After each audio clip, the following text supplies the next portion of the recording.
প্রধানমন্ত্রী তারেক রহমানকে সৌদি আরব সফরের আমন্ত্রণ জানিয়েছেন দেশটির যুবরাজ মোহাম্মদ বিন সালমান।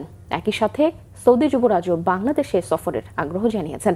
এদিকে নভেম্বরে গ্লোবাল আই হেলথ সামিটে অংশ নিতে প্রধানমন্ত্রী তারেক রহমান সম্মতি দিয়েছেন বলে জানিয়েছেন স্বাস্থ্য প্রতিমন্ত্রী। আগামী শিক্ষাবর্ষের প্রথম দিনেই শিক্ষার্থীদের হাতে নতুন বই পৌঁছে দিতে সরকারের আগাম প্রস্তুতির কথাও জানান শিক্ষামন্ত্রী। রিপোর্ট করছেন Syed Abdul Muhith.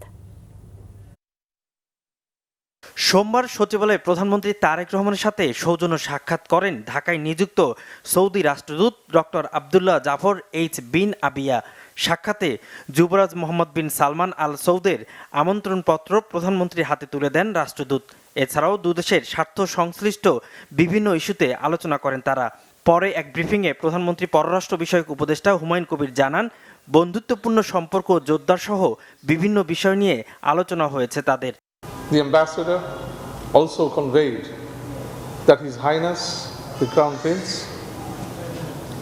His Excellency Mohammed bin Salman, is also very much interested to visit Bangladesh at a convenient time.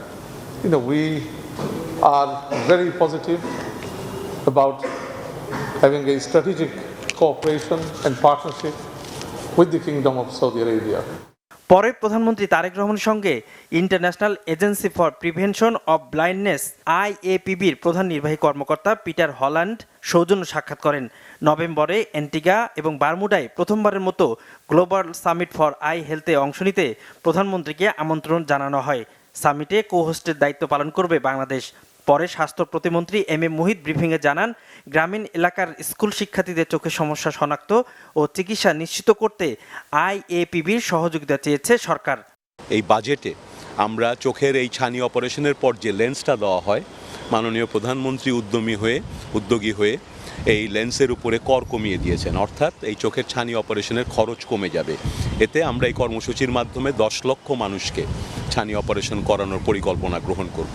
তিনি বিশেষভাবে IAPBকে অনুরোধ করেছেন এই শিশুদের চোখের চশমা এবং চোখ পরীক্ষার জন্য আমরা যদি কোনো কর্মসূচি নেই সেখানে তারা সহযোগিতা করবেন এবং IAPBও আশ্বাস দিয়েছেন। এদিকে প্রধানমন্ত্রী তারেক রহমানের সঙ্গে পাঠ্যপুস্তক প্রকাশ কার্যক্রমের অগ্রগতি নিয়ে বৈঠক শেষে শিক্ষামন্ত্রী আ.ন.ম এহসানুল হক মিলন জানান, ডিসেম্বরে বার্ষিক পরীক্ষা দেওয়ার সময় শিক্ষার্থীদের হাতে পাঠ্য বই তুলে দেওয়ার পরিকল্পনা করছে সরকার।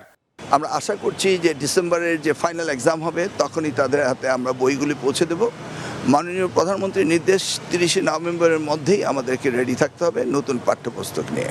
আমাদের টেন্ডার প্রসিডিং চলছে এবং আমরা work order first week of আগস্টের ভিতরে সব দিয়ে দেবো। Then they will start printing.